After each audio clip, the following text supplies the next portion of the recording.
اب نئے مضمون کا آغاز ہوتا ہے جس کا عنوان ہے تفسیر این آیا ان تستفتحوا فقد جاءکم الفتح طاعنہ میگ فتند کہ از ما و محمد صلی اللہ علیہ وسلم آن کا برحق ست فتح و نصر تش بدا و این سخن بدا میگ فتند کہ گما داشتند خود برحق اندو طالب حق بے غرض اکنو محمد صلی اللہ علیہ وسلم منصور شد.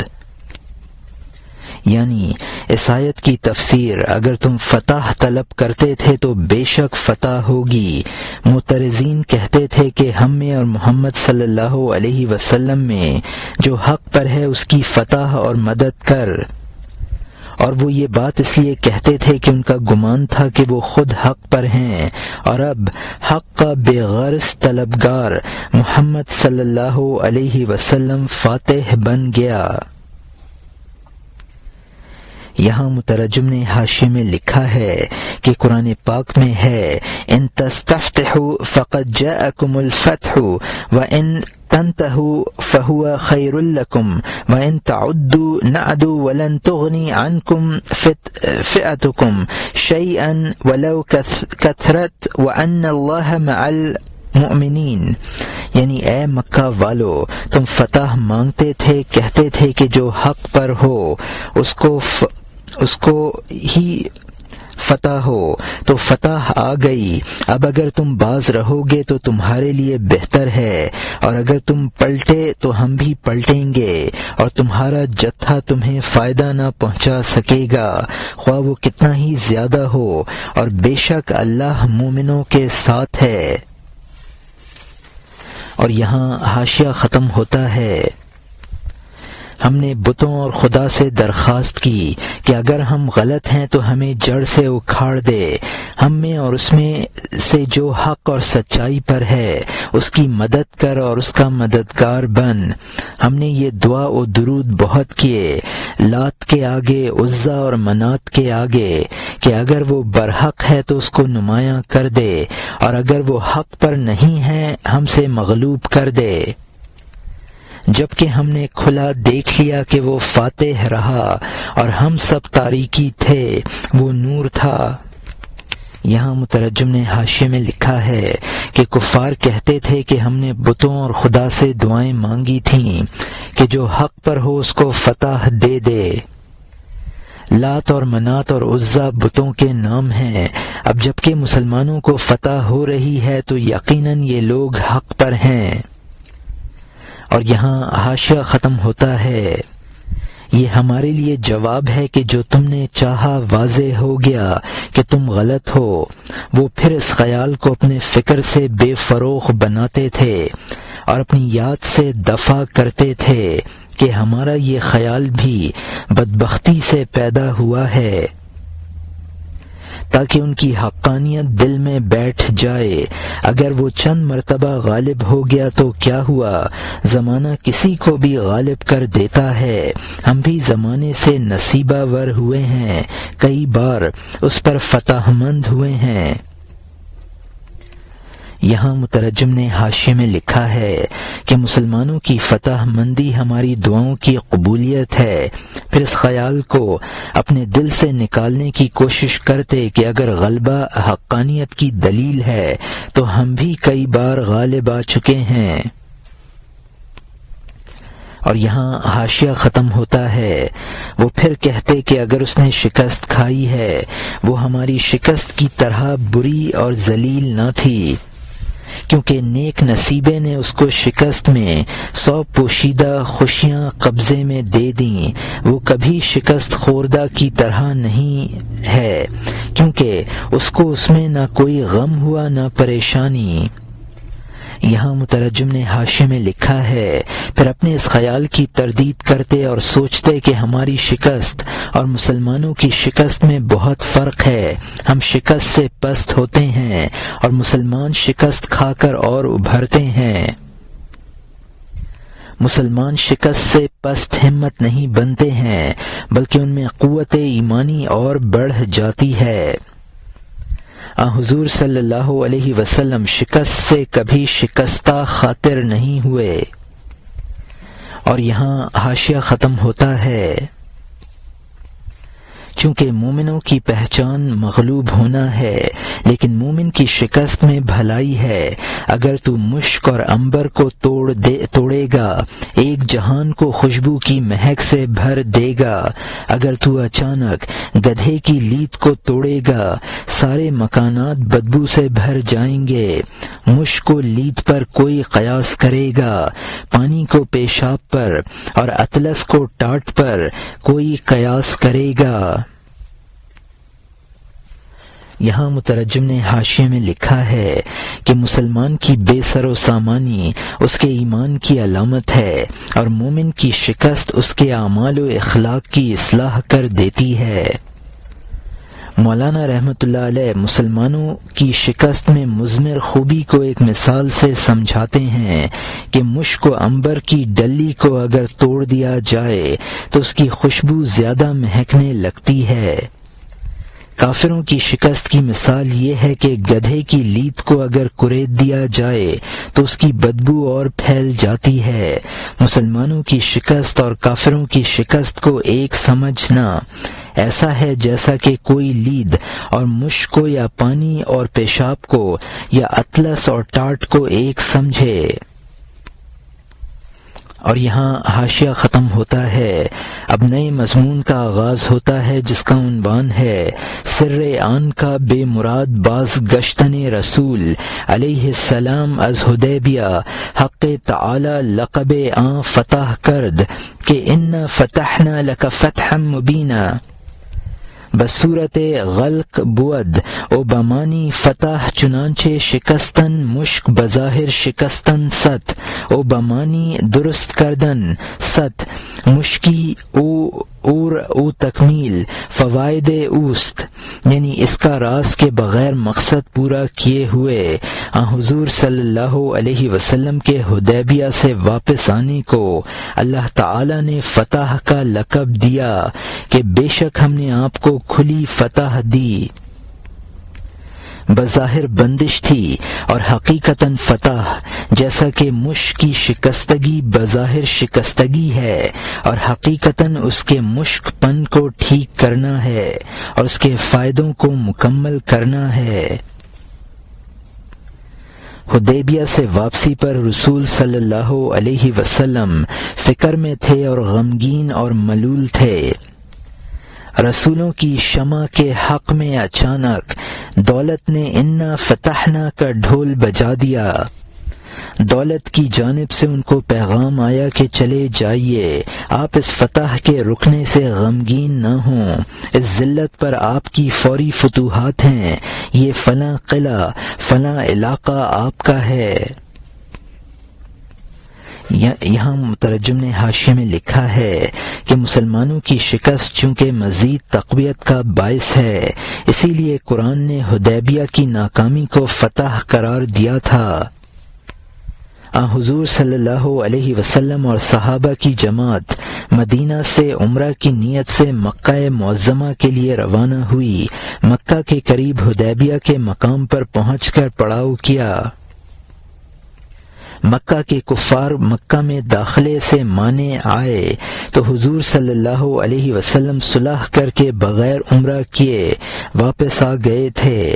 یہ صلح بظاہر مسلمانوں کی شکست تھی، لیکن حقیقتاً یہ فتح تھی، جیسا کہ آئندہ کے واقعات نے ثابت کر دیا تھا۔ حدیبیہ سے ناکام واپسی کو قرآن نے فتح مبین سے تعبیر کیا ہے۔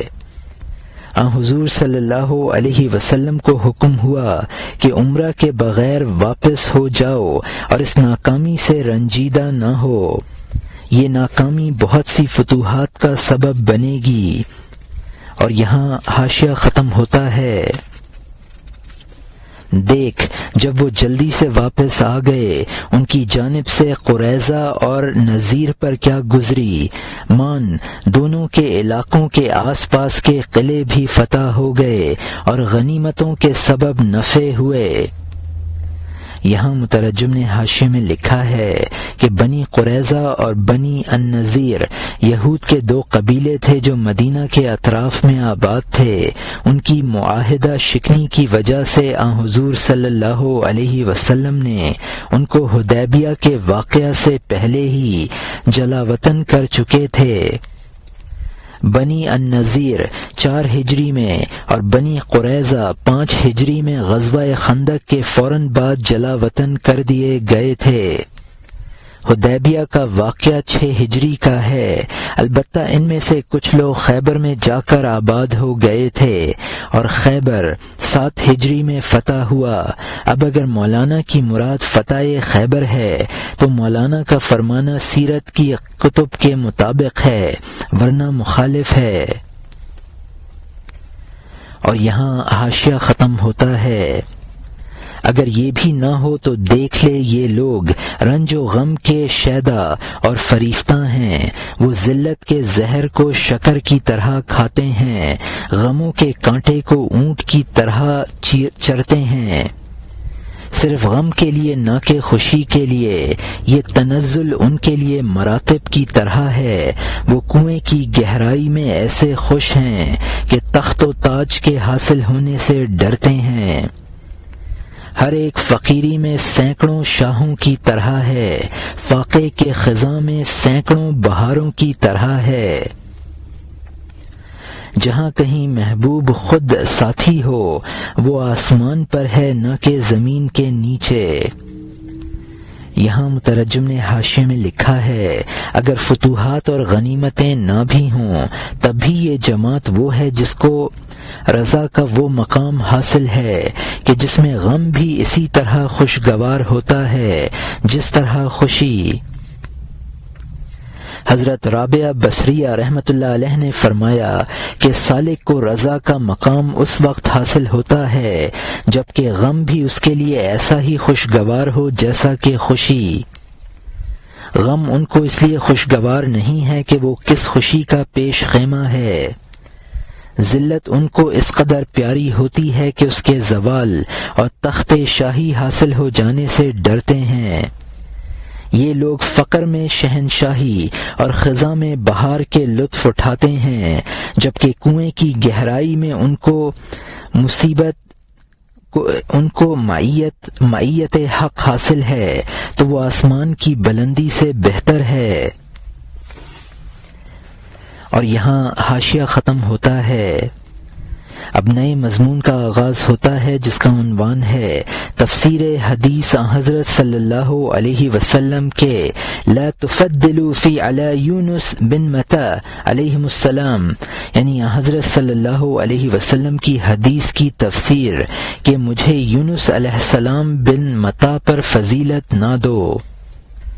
پیغمبر صلی اللہ علیہ وسلم نے فرمایا کہ میری معراج یونس علیہ السلام کی معراج سے پسندیدہ نہیں ہے، حالانکہ میرا مقام آسمان پر اور ان کا مقام پستی میں ہے، کیونکہ اللہ تعالی کا قرب اس حساب سے بالا تر ہے، قرب نہ اوپر جانا ہے نہ نیچے جانا ہے، اللہ کا قرب وجود کی قید سے چھوٹنا ہے۔ یہاں مترجم نے حاشیے میں لکھا ہے کہ اس حدیث کی تفسیر سے مولانا یہ بتانا چاہتے ہیں کہ اصل معیت حق ہی اونچائی نیچائی میں خود کوئی فضیلت اور بڑائی نہیں ہے، اصل معیت حق ہے، اونچائی نیچائی میں خود کوئی فضیلت اور بڑائی نہیں ہے۔ حضرت یونس علیہ السلام کو مچھلی کے پیٹ میں سمندر کی گہرائی میں معراج حاصل ہوئی، حضور صلی اللہ علیہ وسلم کو معراج آسمانوں کی بلندی پر حاصل ہوئی۔ قرب حق حاصل ہوتے ہوئے اونچائی نیچائی کوئی چیز نہیں، اللہ کا قرب بلندی اور پستی سے حاصل نہیں ہوتا بلکہ ترک ہستی سے ہوتا ہے۔ اور یہاں حاشیہ ختم ہوتا ہے۔ فنائیت کے لیے کیا اونچائی کیا نیچائی، فنائیت کے لیے نہ جلدی ہے نہ دور اور دیر ہے، اللہ کے خزانے کا کارخانہ فنائیت میں ہے، تو ہستی کے دھوکے میں ہے، تو کیا سمجھے کہ فنائیت کیا ہے۔ خلاصہ یہ ہے اے بزرگ، ان کی شکست ہماری شکست سے کسی طرح مشابہ نہیں ہے۔ وہ ذلت اور تباہی میں اس طرح خوش ہیں جس طرح ہم اقبال مندی اور بڑائی میں۔ پوری بے سر و سامانی کا سامان اس کی جاگیر ہے، فقر اور ذلت فخر اور بڑائی ہے۔ یہاں مترجم نے حاشیے میں لکھا ہے، جب مقام فنا حاصل ہو جائے تو زمان و مکان کی اونچ نیچ سے کوئی فرق نہیں پڑتا ہے۔ فنائیت کے بعد اسرار خداوندی ظاہر ہوتے ہیں۔ جو شخص ہستی میں پھنسا ہے وہ فنائیت کو نہیں سمجھ سکتا۔ یہاں سے پھر ان قیدیوں کا مقولہ شروع ہوتا ہے۔ انہوں نے کہا ہماری اور مسلمانوں کی شکست میں بہت فرق ہے۔ وہ شکست میں بھی اس قدر خوش ہوتے ہیں جس طرح کہ ہم فتح میں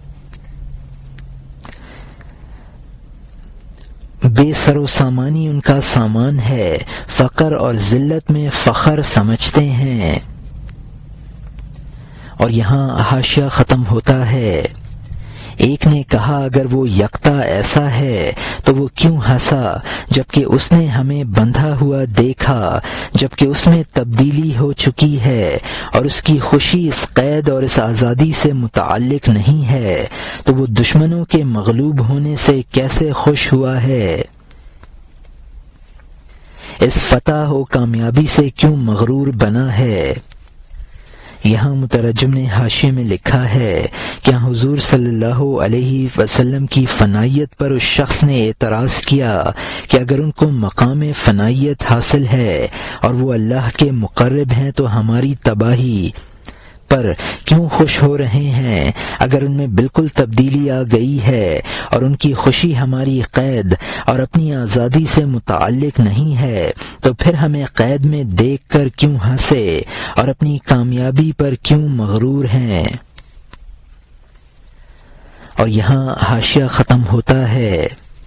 اس کی جان خوش ہوئی کیونکہ بہادر شیروں پر آسانی سے فتح اور قابو اور ظفر پالی، تو ہم جان گئے کہ وہ آزاد نہیں ہے، دنیا کے سوا کسی چیز سے خوش دل اور مسرور نہیں ہے، اور نہ کیوں ہنستا، ورنہ کیوں ہنستا جبکہ اس جہان والے اچھے اور برے پر متفق، مشفق اور مہربان ہیں۔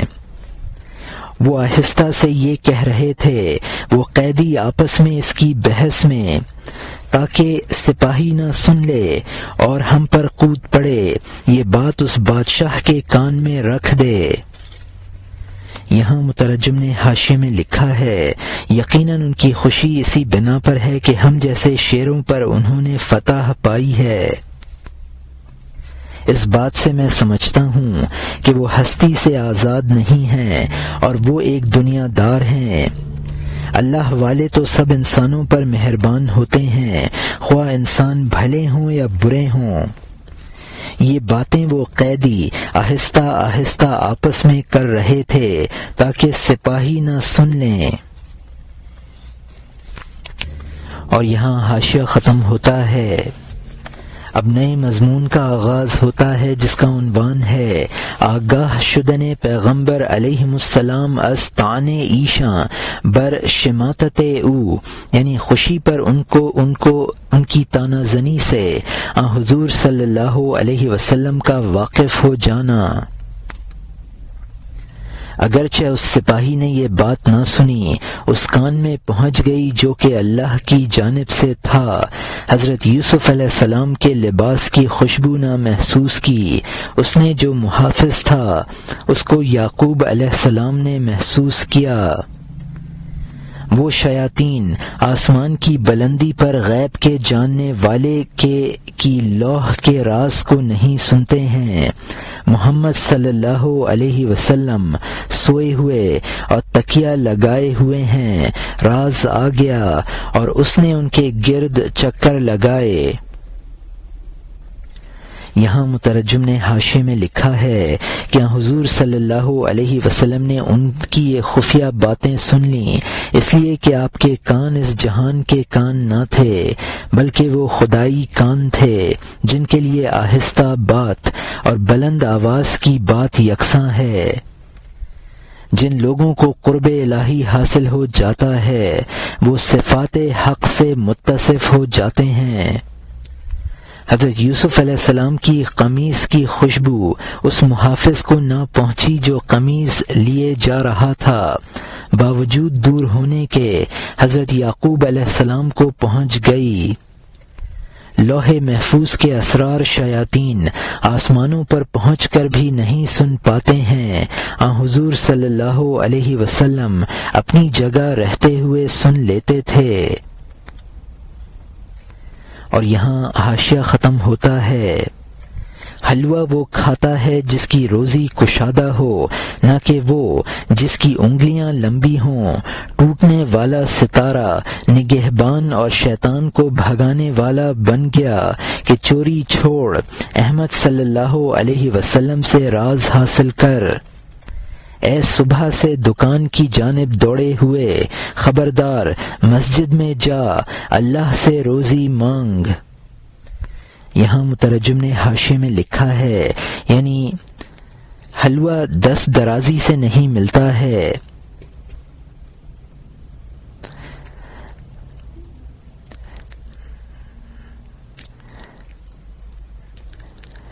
جب شیاطین آسمانی راز معلوم کرنے کے لیے آسمان پر چڑھتے ہیں تو ستارے ان پر ٹوٹتے ہیں اور وہ ان کو بھگا دیتے ہیں۔ اسرار خداوندی حضور صلی اللہ علیہ وسلم سے حاصل کرو، روزی دینے والا اللہ تعالی ہے، دکان نہیں ہے لہذا اس سے روزی مانگو۔ اور یہاں حاشیہ ختم ہوتا ہے۔ اب نئے مضمون کا آغاز ہوتا ہے جس کا عنوان ہے فہم کردن رسول علیہ السلام ضمیر اسیراں را، یعنی حضور علیہ السلام کا ان قیدیوں کے دل کی بات سمجھ جانا۔ پس رسول صلی اللہ علیہ وسلم ان کی وہ گفتگو سمجھ گئے، فرمایا وہ میرا ہنسنا جنگ کے معاملے میں نہ تھا، وہ مردہ ہیں اور فنا سے گلے ہوئے ہیں، مردے کو مارنا ہمارے نزدیک بہادری نہیں ہے، وہ کیا ہیں بلکہ چاند پھٹ جاتا ہے جب میں میدان جنگ میں قدم جما لوں۔ جس وقت کے تم آزاد اور مقیم تھے میں تمہیں ایسا ہی بندھا ہوا دیکھ رہا تھا۔ یہاں مترجم نے حاشیے میں لکھا ہے کہ حضور صلی اللہ علیہ وسلم کو بطور وحی کے ان کی گفتگو کا علم ہو گیا، یعنی میں جنگ کے معاملے میں نہیں مسکرا رہا تھا، یعنی یہ کفار در حقیقت مردہ ہیں اور مردے کو مارنا کون سی بہادری ہے کہ اس پر خوشی کی جائے جبکہ وہ جنگی قیدی نہ تھے، یعنی جبکہ وہ جنگی قیدی نہ تھے اور اپنے وطنوں میں مقیم تھے۔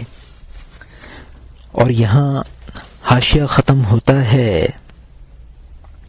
جس وقت کے تم آزاد اور مقیم تھے میں تمہیں ایسا ہی بندھا ہوا دیکھ رہا تھا، اے وہ سلطنت اور خاندان پر نازاں ہیں۔ یہ عقل مند کے نزدیک سیڑھی پر اونٹ ہے جس سے جسم کا تشت بام سے گرا ہے، ہر آنے والی بات میری آنکھ کے سامنے آ گئی ہے، میں انگور کا کچا خوشہ دیکھتا ہوں، تو شراب دیکھ لیتا ہے، میں عدم میں نظر کرتا ہوں، تو وجود دیکھ لیتا ہے۔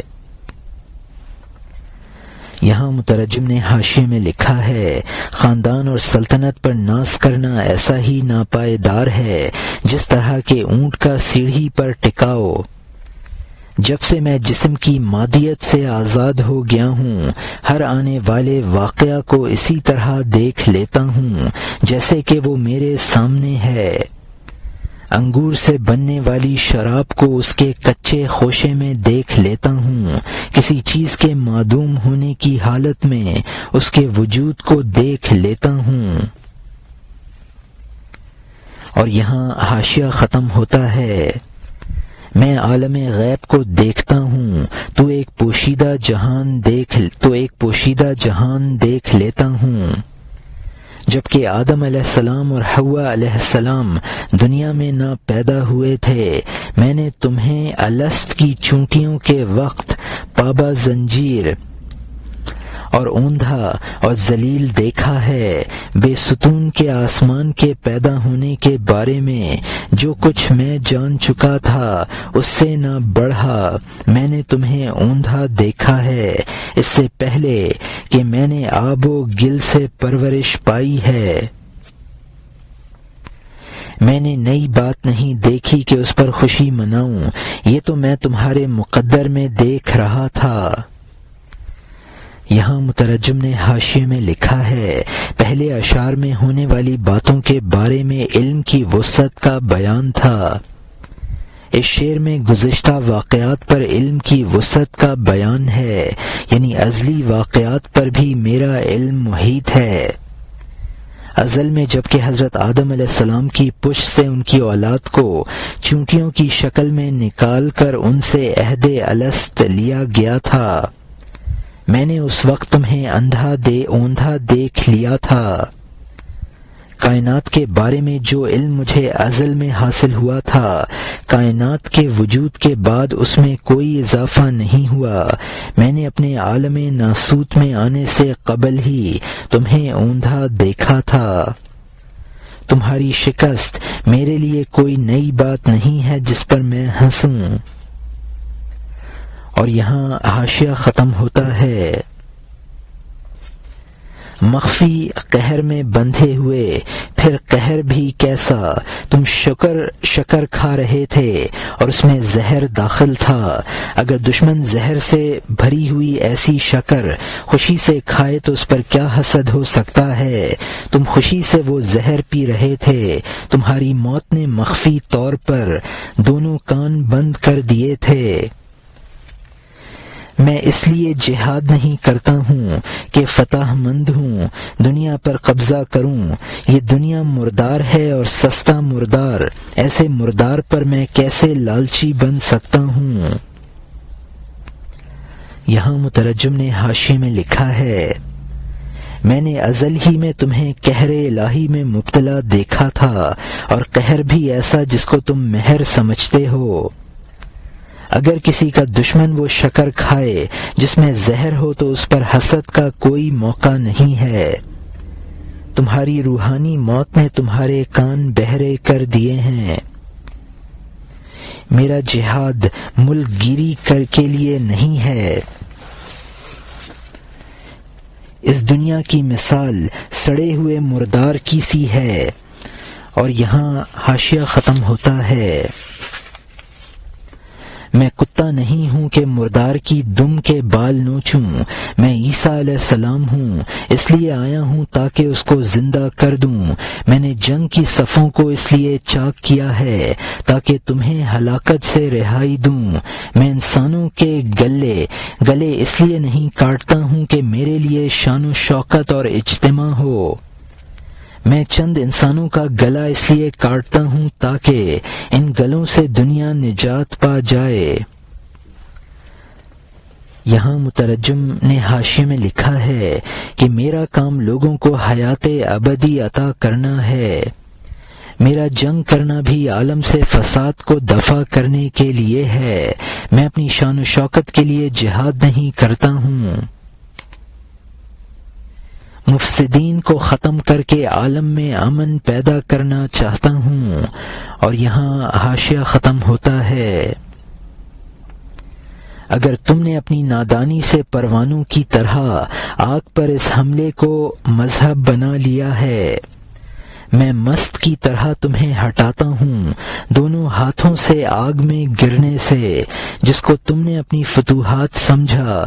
تم نے اپنی نحوست کا بیج بویا ہے، تم ایک دوسرے کو بڑے اصرار سے بلاتے تھے، اژدہوں کی جانب گھوڑا دوڑاتے تھے، تم ظلم کرتے تھے اور عین ظلم میں تم خود زمانے کے شیر کے غلبے سے مغلوب ہو گئے۔ یہاں مترجم نے حاشیے میں لکھا ہے، حدیث شریف ہے، مثلی کمثل رجل استوقد نارا فلما اضاءت ما حولها جعل الفراش وهذه الدوات التي تقع في النار يقعن فيها وجعل يجزو حق ويغلبته فيتكحمن فيها فأما أخذكم يجركم أن النار أنتم تفعمون فيها. یعنی میری مثال اس شخص کی سی ہے جس نے آگ روشن کی، بس جب آگ نے اپنا ماحول روشن کر دیا تو پروانوں اور ان جانوروں نے جو آگ میں گرتے تھے اس میں گرنا شروع کر دیا، اور آگ روشن کرنے والے نے ان کو روکنا شروع کر دیا اور وہ اس پر غالب آتے ہیں، پھر آگ میں جا گرتے ہیں.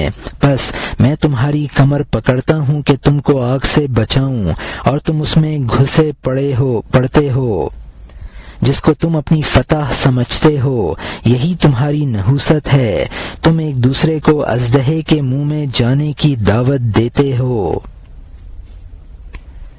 اور یہاں حاشیہ ختم ہوتا ہے.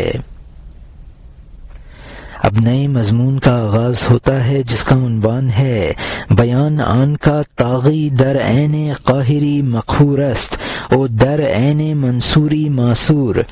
یعنی اس کا بیان کہ سرکش عین غلبہ میں مغلوب ہے اور میں فتح مندی میں قیدی، اور عین فتح مندی میں قیدی ہے. چور نے خواجہ کو مغلوب کیا اور سونا اکٹھا کیا، وہ اس میں مشغول تھا کہ خود حاکم آ گیا. اگر وہ اس وقت خواجہ کے پاس سے بھاگ جاتا تو حاکم اس پر کب قیامت برپا کرتا. یہاں مترجم نے حاشیے میں لکھا ہے، یعنی تمہارا ظلم خود اپنے اوپر ظلم تھا اور تم خود اس سے مغلوب ہو. اس مثال سے یہ سمجھایا ہے کہ چور خواجہ کو مغلوب کر رہا تھا اور اس میں خود اس کی مغلوبیت تھی، یعنی حاکم اس سے ملنے آ گیا. اگر وہ چور خواجہ کو چھوڑ کر بھاگ جاتا تو حاکم کی سزا سے بچ جاتا اور مغلوب نہ ہوتا. اور یہاں حاشیہ ختم ہوتا ہے. چور کا غلبہ اس کی مغلوبیت تھی، اس لیے کہ اس کے غلبہ نے اس کا سر اڑایا. خواجہ پر غلبہ اس کی جان اس کا جال بن جاتا ہے، حتیٰ کہ حاکم آ پہنچے اور قصاص لے لے.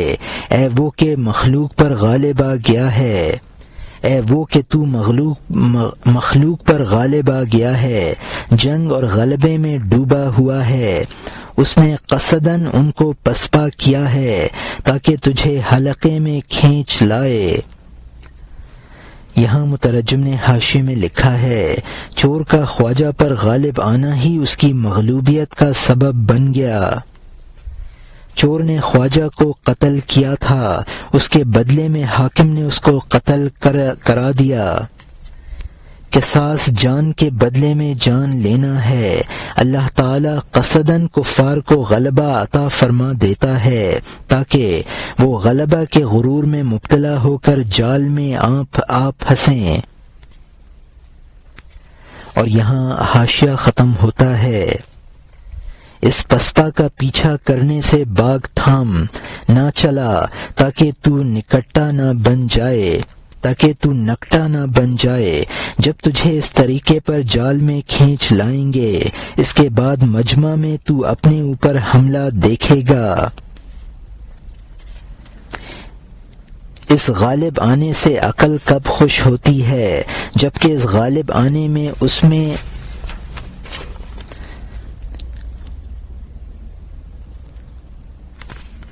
اس نے تباہی دیکھ لی ہے. پیش بین عقل تیز آنکھوں والی ہے کیونکہ خدا نے اپنے سرے سے اس کے سرما لگایا ہے. پیغمبر صلی اللہ علیہ وسلم نے فرمایا، حکمتوں کی وجہ سے ہیں جنتی جھگڑوں میں مغلوب. پوری ہوشیاری اور اپنے ساتھ بدگمانی کی وجہ سے ہے. نہ عقلی نقصان اور بزدلی اور مذہب کی کمزوری کی وجہ سے غلبہ دینے کے بارے میں درپردہ سنے ہوئے تھے۔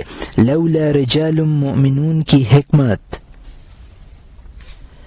یہاں مترجم نے حاشیے میں لکھا ہے، جبکہ غلبہ کا غرور تباہی کا سبب بنتا ہے تو اس غرور میں مبتلا ہو کر پسپا کا پیچھا نہ کرنا چاہیے۔ جب غلبہ کا دھوکہ دے کر تجھے میدان میں لے آئیں گے تو پھر تجھ پر سخت حملہ ہوگا۔ ایسا غلبہ خوشی کا سبب نہیں ہے۔ حدیث شریف ہے، الا اجرکم بئس الجنة كل ضعیف مستضعف لو اقسم علی اللہ لا ابرها، یعنی کیا تمہیں جنتیوں کا پتہ نہ بتا دوں؟ ہر وہ کمزور جس نے کمزوری اختیار کی ہو وہ اللہ کے بھروسے سے قسم کھائے تو اللہ اس کی قسم ضرور پوری کرے گا۔ اہل جنت کی کمزوری کمال ہوشیاری اور اپنے افعال سے بدزنی کی بنا پر ہوتی ہے۔ کمزوری کبھی عقل کی کمی سے آتی ہے، کبھی بزدلی کی وجہ سے، کبھی مذہب پر یقین نہ ہونے سے۔ اہل جنت کی کمزوری ان وجوہ سے نہیں ہے۔ حدیبیہ کے موقع پر مومنوں کی ظاہری مغلوبیت اور کفار مکہ کے غلبہ کی حکمت قرآن پاک میں بیان فرمائی گئی ہے۔ لولا رجال مؤمنون ونساء مؤمنات لم تعلموهم ان نتروهم ان تتوهم لتصيبكم منهم مغرة بغير علم ليدخل الله في رحمته من يشاء لم تزيل عذبنا الذين كفروا منهم عذابا أليما۔ اور اگر شہر مکہ میں کچھ مسلمان مرد اور عورتیں مسلمان عورتیں نہ ہوتیں اور تو ان کے حال سے واقف نہ تھے اور تم ان کو پامال کر ڈالتے اور نادانستہ تم کو ان کی طرف سے نقصان پہنچ جاتا تو ابھی معاملہ یکسو کرا دیا جاتا، مگر خدا نے صلح حدیبیہ کے وقت اس حکمت سے لڑائی نہ ہونے دی کہ خدا اس عرصے میں جس کو چاہے اپنی رحمت یعنی اسلام میں داخل کرے۔ اگر مکہ کے رہنے والے مسلمان کہیں کو ٹل گئے ہوتے تو اہل مکہ جس نے کفر کیا اس کو ہی دردناک عذاب کی سزا دیتے۔ اور یہاں حاشیہ ختم ہوتا ہے، ملعون کفار سے ہاتھ روکنا مومنوں کی خلاصی کے لیے فرض ہوا۔ حدیبیہ کی صلح کا قصہ پڑھو، اس نے تمہارے ہاتھوں کو روکا۔ کف ایدیکم پورا اس سے سمجھ لے۔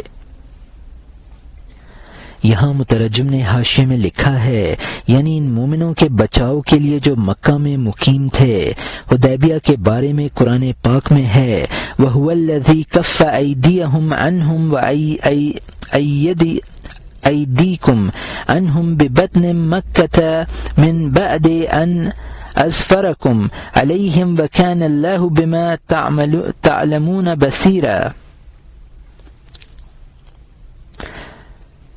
یعنی وہ خدا ہی تو ہے جس نے تمہیں کافروں پر فتح دی، پیچھے ان کے ہاتھوں کو تم سے روک دیا اور تمہارے ہاتھوں کو ان سے روک دیا، اور اس وقت جو کچھ تم کرتے تھے اللہ سب دیکھتا تھا۔ اور یہاں حاشیہ ختم ہوتا ہے، غلبے میں بھی اپنے آپ کو اس نے اللہ کے جال میں مغلوب سمجھا۔ ما رمیت اذ رمیت آمد خطاب گم شدو واللہ اعلم بالصواب، تو نے نہیں پھینکا جبکہ تو نے پھینکا، خطاب آیا وہ تو فنا ہو گیا اور اللہ درستگی کو زیادہ جانتا ہے۔ میں تمہاری زنجیر سے اس لیے نہیں ہنستا ہوں کہ میں نے تمہیں اچانک رات میں گرفتار کر لیا، میں اس لیے ہنس رہا ہوں کہ زنجیر اور طوق کے ساتھ میں تمہیں لے جا رہا ہوں سرد سرو اور گل کے باغیچہ میں۔ کس قدر عجیب بات ہے کہ بے پناہ آگ سے تم کو سبزہ زار کی طرف باندھ کر لا رہا ہوں، بھاری زنجیر کے ساتھ دوزخ سے ابدی جنت کی طرف میں تمہیں کھینچ رہا ہوں۔ یہاں مترجم نے حاشیے میں لکھا ہے کہ غلبہ کے وقت بھی حضور صلی اللہ علیہ وسلم اپنے آپ کو عاجز سمجھتے تھے اور غلبہ محض تائید خداوندی سے جانتے تھے۔ جنگ بدر میں جب کہ حضور صلی اللہ علیہ وسلم نے ایک مٹھی مٹی پھینکی اور اس سے کفار مغلوب ہوئے تو اس کے بارے میں قرآن میں فرمایا گیا وما رمیت اذ رمیت ولکن اللہ رمی، یعنی جب کہ تم نے مٹی پھینکی تو تم نے نہیں پھینکی، اللہ تعالی نے پھینکی۔ میری ہنسی اس وجہ سے نہ تھی کہ تم پابہ زنجیر تھے، میں تو اس لیے ہنسا تھا کہ میں تمہیں قید کر کے جنت کی طرف لے جا رہا تھا۔ اس پر تعجب کر رہا تھا کہ باوجود دشمنی کے تمہیں آگ سے بچا کر جنت کے سبزہ زار میں لے جا رہا ہوں۔ اور یہاں حاشیہ ختم ہوتا ہے۔ ہر مقلد کو اس راستے میں اچھائی سے یا برائی سے اسی طرح باندھ کر دربار میں کھینچتا ہے۔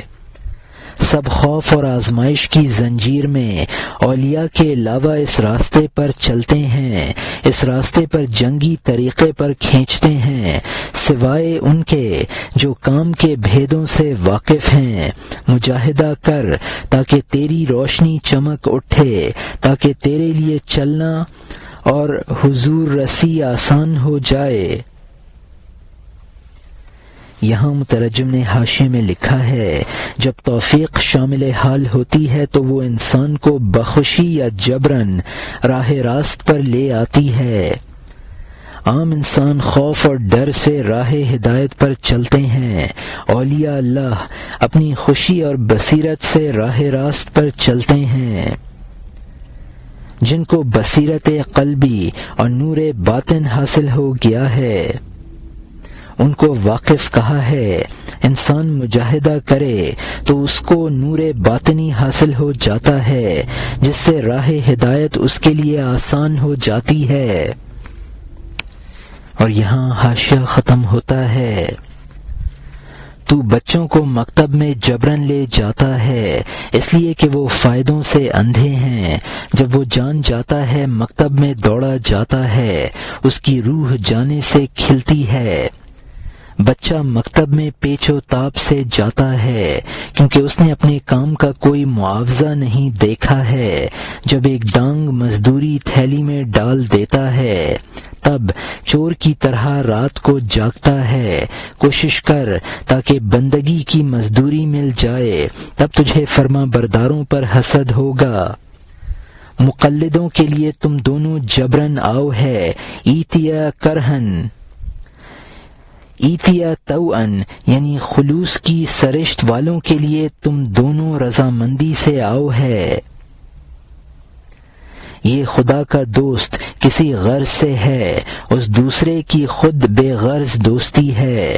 یہ انا کا عاشق ہے لیکن دودھ کی خاطر وہ دوسرا اس پردہ نشین کا دل دادا ہے۔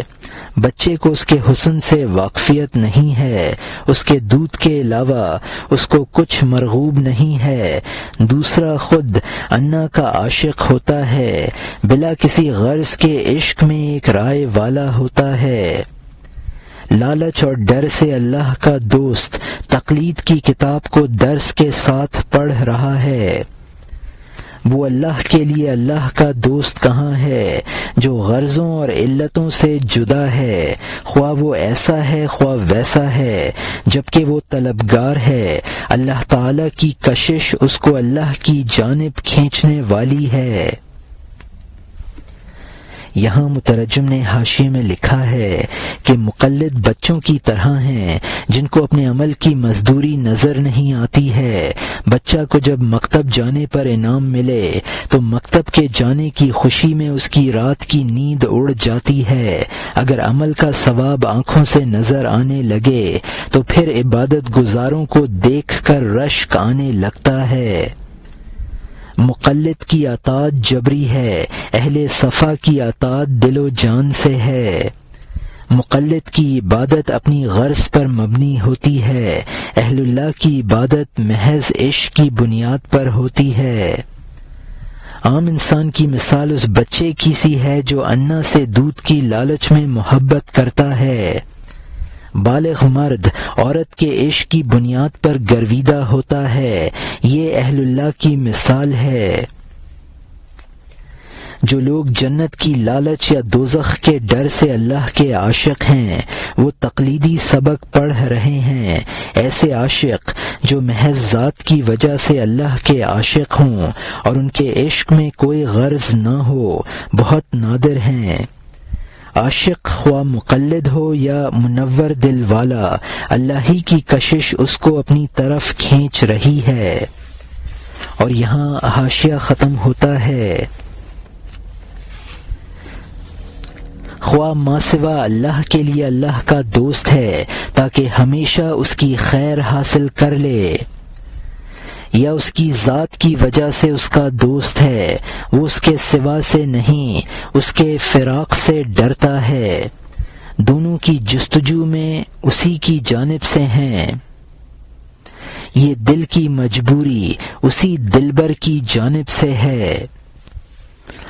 یہاں مترجم نے حاشیے میں لکھا ہے خواہ وہ عشق میں مقلد ہے اور اس کی جنت کا امیدوار بن کر اس کا عاشق بنا ہے، خواہ اس کی ذات کا عاشق ہے وہ اور وہ صرف ہجر سے ڈرتا ہے اور صرف وصال کا طالب ہے، دونوں کی طلب من جانب اللہ ہے اور دونوں کا عشق خدا کا پیدا کردہ ہے۔ اور یہاں حاشیہ ختم ہوتا ہے۔ اب نئے مضمون کا آغاز ہوتا ہے جس کا عنوان ہے جذب معشوق عاشق را من حیث لا يعلمه العاشق ولا يرجوه ولا يخطر بباله ولا يظهر من ذلك الجذب اثر في العاشق الا الخوف الممزوج بالياس مع دوام الطلب، یعنی معشوق کا عاشق کو جذب کرنا اس طریقے پر کہ عاشق نہ اس کو جانتا ہے نہ اس کی امید رکھتا ہے اور نہ اس کے دل میں آتا ہے، اور اس کشش کا اثر عاشق میں کچھ ظاہر نہیں ہوتا ہے سوائے خوف سے ملی ہوئی مایوسی کے مع طلب کی ہمیشگی کے لیے، سوائے خوف سے ملی ہوئی مایوسی کے مع طلب کی ہمیشگی کے۔ اور یہاں مترجم نے حاشیے میں لکھا ہے معشوق کی کشش ایسی ہوتی ہے کہ عاشق کو وہ محسوس نہیں ہوتی ہے اور عاشق میں اس کا کوئی نشان نہیں ہوتا ہے، جبکہ معشوق عاشق کی کشش کرتا ہے۔ تو اب سنو، اس بخاری کے لیے اگر صدر جہاں معشوق کی طرف سے کشش نہ ہوتی تو وہ بخاری عاشق کیسے سزا کی طرف کھنچتا۔ اور یہاں حاشیہ ختم ہوتا ہے۔ ہم یہاں آ گئے کہ صدر جہاں میں اگر اس عاشق کی پوشیدہ کشش ہوتی، وہ جدائی سے بے صبر کب ہوتا، وہ قید کی جانب کب بھاگا آتا۔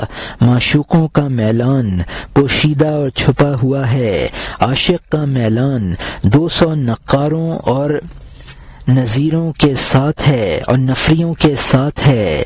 عبرت کے لیے یہاں ایک قصہ ہے، لیکن بخاری انتظار میں عاجز آ گیا ہے، ہم نے وہ چھوڑ دیا کیونکہ وہ تلاش میں ہے تاکہ مرنے سے پہلے محبوب کا چہرہ دیکھ لے، تاکہ وہ موت سے چھٹکارا پا لے اور نجات حاصل کر لے، کیونکہ دوست کا دیدار آب حیات ہے، جس کا دیدار موت کا دفیہ نہ ہو وہ دوست نہ ہوگا، کیونکہ اس پر پھل ہیں نہ پتے۔ یہاں مترجم نے حاشیے میں لکھا ہے، میلان دونوں طرف ہوتا ہے لیکن معشوق کا پوشیدہ میلان ہوتا ہے، وہ عاشق کا کھلم کھلا اور عاشق کا کھلم کھلا ہوتا ہے۔ اس موقع پر میں ایک اور قصہ سنانا چاہتا تھا لیکن بخاری عاشق کو کب تک منتظر رکھوں، اس کی خواہش ہے کہ موت سے پہلے معشوق کا چہرہ دیکھ لے۔ معشوق کا دیدار آب حیات ہے، اس کے بعد موت نہیں آ سکتی۔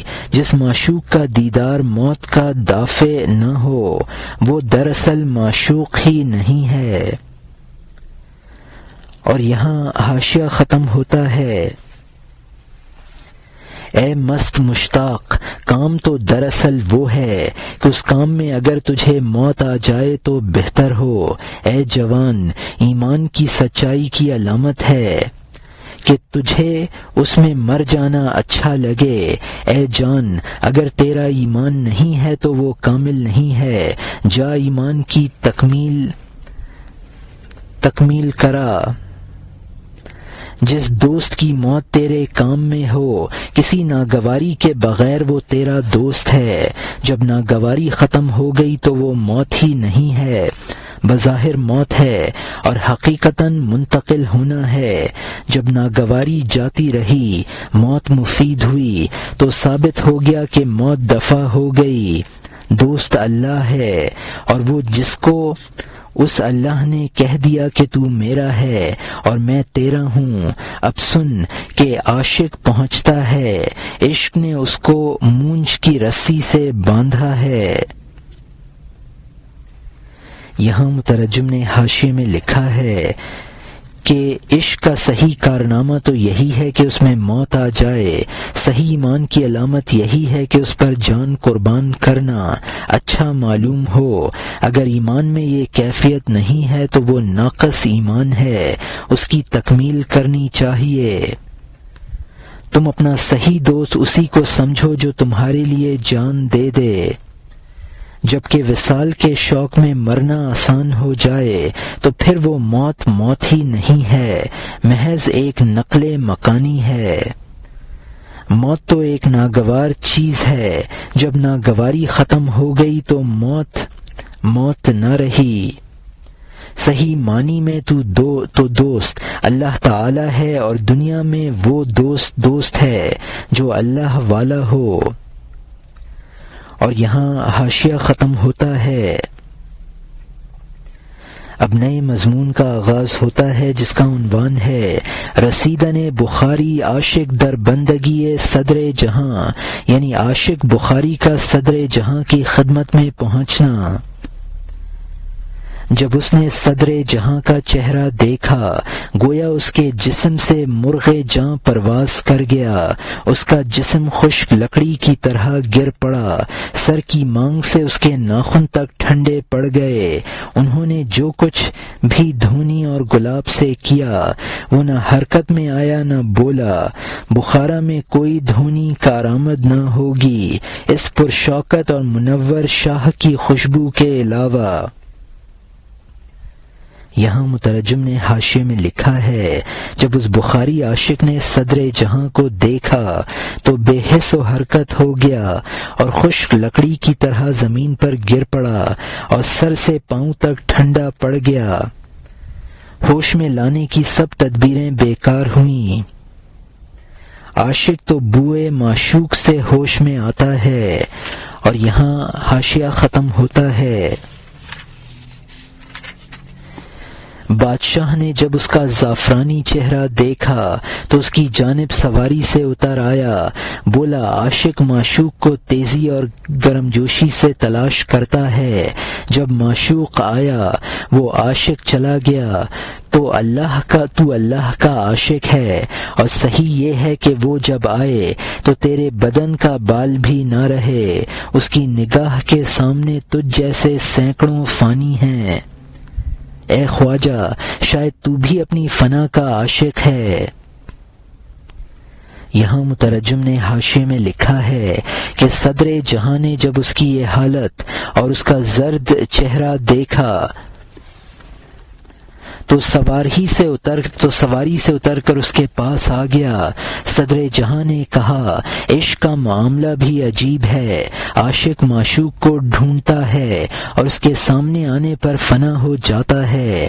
خدا کے عاشق کا بھی یہی حال ہونا چاہیے کہ عاشق کو فنا کا درجہ حاصل ہو۔ اپنی اس فنا کو بھی کچھ نہ سمجھو، وہاں ہزاروں فانی ہیں۔ اور یہاں حاشیہ ختم ہوتا ہے۔ تو سایہ ہے اور سورج پر عاشق ہے، سورج نکلتا ہے تو سایہ فوراً فنا ہو جاتا ہے، جبکہ سورج کی ٹکیا نے مشرق سے سر نکالا، نہ کسی ستارے کا نشان رہا نہ رات کا۔ دل کے دروازے سے جب عشق اندر آ جاتا ہے، عشق عقل اپنا بوریا بستر باہر لا ڈالتی ہے، جیسے کہ شیر ہرن کے آمنے سامنے ہوا تو ہرن بے ہوش ہو کر بحالت زار گرا، جیسے کہ مچھر کی طاقت تیز ہوا کے بالمقابل سمجھ لے، اور اللہ درستگی کو زیادہ جانتا ہے۔ یہاں مترجم نے حاشیے میں لکھا ہے کہ وصال کے وقت فنا لازمی ہے، سایہ ہو اور وہ سورج پر عاشق ہو تو سورج کے نمودار ہوتے ہی سایہ غائب ہو جائے گا۔ محبوب سورج ہے اور عاشق ستارہ اور شب ہے، سورج کے نمودار ہونے سے شب اور ستارے غائب ہو جاتے ہیں۔ عشق کا تقاضا ہے جنون اور عقل میں بیر ہے۔ عشق شیر ہے اور عقل ہرن ہے، عشق تیز آندھی ہے اور عقل مچھر ہے۔ اور یہاں حاشیہ ختم ہوتا ہے۔ اب نئے مضمون کا آغاز ہوتا ہے جس کا عنوان ہے داد خواستن پشا از دست باد بحضرت سلیمان علیہ السلام، یعنی مچھر کا حضرت سلیمان علیہ السلام کے دربار میں ہوا کی فریاد کرنا۔ باغ اور گھاس سے مچھر آیا، اب مچھر نے حضرت سلیمان علیہ السلام سے انصاف چاہا کہ اے سلیمان، آپ انصاف کرتے ہیں، شیطانوں اور انسانوں اور پریوں کا، پرند اور مچھلیاں آپ کے انصاف کی پناہ میں ہیں، وہ کون سا گمراہ ہے جس کو آپ کی عنایت نے تلاش نہیں کیا۔ یہاں مترجم نے حاشیے میں لکھا ہے، اس قصہ سے مچھر کی ہوا کے مقابلے میں بے بسی کو ظاہر کرنا ہے۔ حضرت سلیمان علیہ السلام کی جن و انس پر حکومت تھی اور ہوا بھی ان کے حکم کے تابع تھی۔ تفصیل مشکل ہے، مختصر یہ ہے کہ ہر چیز آپ کے فضل کی طالب ہے۔ اور یہاں حاشیہ ختم ہوتا ہے۔ ہمارا انصاف کیجیے کیونکہ ہم عاجز ہیں، ہم باغ اور چمن سے بے نصیب ہیں، ہر کمزور کی مشکلیں آپ سے حل ہوتی ہیں، مچھر خود کمزوری میں ضرب المثل ہے، ہماری شہرت کمزوری اور ٹوٹے ہوئے پروں میں ہے، آپ کی شہرت مہربانی اور غریب پروری میں ہے، اے وہ کہ آپ قدرت کے مرتبوں کی انتہا پر ہیں، ہم کمزوری اور گمراہی میں انتہا پر ہیں۔ ہمارا انصاف کیجیے، غم سے جدا کر دیجیے، اے وہ کہ آپ کا ہاتھ خدا کا ہاتھ ہے، ہماری دستگیری کیجیے۔ تو حضرت سلیمان علیہ السلام نے فرمایا، اے انصاف کے طالب، بتا تو کس سے فریاد اور انصاف چاہتا ہے؟ وہ ظالم کون ہے کہ جس نے غرور سے ظلم کیا ہے اور تیرا چہرہ زخمی کیا ہے؟ تعجب ہے ہمارے زمانے میں ظالم کہاں ہے جو ہماری قید اور زنجیر میں نہیں ہے۔ جب ہم پیدا ہوئے اسی دن ظلم مر گیا، تو ہمارے زمانے میں کون ہے جس نے ظلم کیا ہے؟ جب نور آیا تاریکی معدوم ہو گئی، ظلم کی اصل اور بازو تاریکی ہے، یہ شیاطین کام اور خدمت کر رہے ہیں، دوسرے بیڑیوں اور قید میں بندھے ہوئے ہیں۔ ظالموں کا ظلم کی جڑ شیطان سے تھی، شیطان بند ہے ظلم کیسے ہوا، خدا کی قدرت کن فکان نے ہمیں ملک اسی لیے دیا ہے تاکہ مخلوق آسمان کی جانب فریاد نہ کرے۔ یہاں مترجم نے حاشیے میں لکھا ہے کہ مچھر نے ہوا کے ظلم کی یہ تفصیل کی کہ وہ ہمیں باغ و گلزار ہی نہیں ٹھہرنے دیتی، کہ وہ ہمیں باغ و گلزار میں نہیں ٹھہرنے دیتی۔ آپ کو ہر چیز پر اعلیٰ سے اعلیٰ اقتدار حاصل ہے اور ہماری کمزوری اور حقارت ضرب المثل ہے۔ نبی کا ہاتھ خدا کا ہاتھ ہے۔ حضرت سلیمان علیہ السلام نے سرکش شیطانوں کو قید کر دیا تھا۔ عدل نور ہے اور ظلم تاریکی ہے۔ شیاطین اور جن حضرت سلیمان علیہ السلام کی خدمت گاری کرتے تھے۔ فکر ظلم کا سرچشمہ شیاطین ہیں اور وہ مقید ہیں۔ کن فکان کا مطلب ہے امر خداوندی، اور یہاں حاشیہ ختم ہوتا ہے تاکہ دھوئیں اوپر نہ جائیں، تاکہ آسمان اور سہا پریشان نہ ہوں، تاکہ یتیم کی فریاد سے عرش نہ لرزے، تاکہ کوئی جان ظلم سے بیمار نہ پڑے۔ اسی لیے ہم نے ملک میں ایک قانون بنایا ہے تاکہ یارب کی آواز آسمان پر نہ جائے۔ اسی لیے ہم نے ممالک میں ایک قانون بنایا ہے تاکہ یارب کی آواز آسمان پر نہ جائے۔ اے مظلوم، تو آسمان کی طرف نہ دیکھ، کیونکہ تو دنیا میں آسمانی بادشاہ رکھتا ہے۔ مچھر نے کہا میری فریاد ہوا کے ہاتھوں سے ہے، جس نے ظلم کے دونوں ہاتھ ہم پر کھول دیے ہیں۔ ہم اس کے ظلم سے تنگی میں ہیں، خاموشی کے ساتھ اس کی وجہ سے خون پی رہے ہیں۔ اس کا ظلم ہم پر صاف اور کھلا ہوا ہے، سوائے بتا دینے کے ہمارے پاس کوئی تدبیر نہیں ہے۔ اس سے ہمارا عدل اور انصاف کیجیے، اے شریف مزاج، کریم، منصف۔ یہاں مترجم نے حاشیے میں لکھا ہے کہ مظلوم کی آہ سے ملائے اعلیٰ مضطرب ہو جاتا ہے، مظلوم کی آہ عرش کو لرزا دیتی ہے۔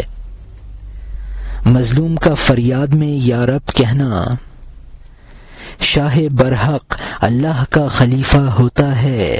مچھر نے کہا ہوا نے ہم پر ظلم کیا ہے، اس ظلم کے ثبوت کے لیے کسی شہادت کی بھی ضرورت نہیں ہے۔ اور یہاں حاشیہ ختم ہوتا ہے۔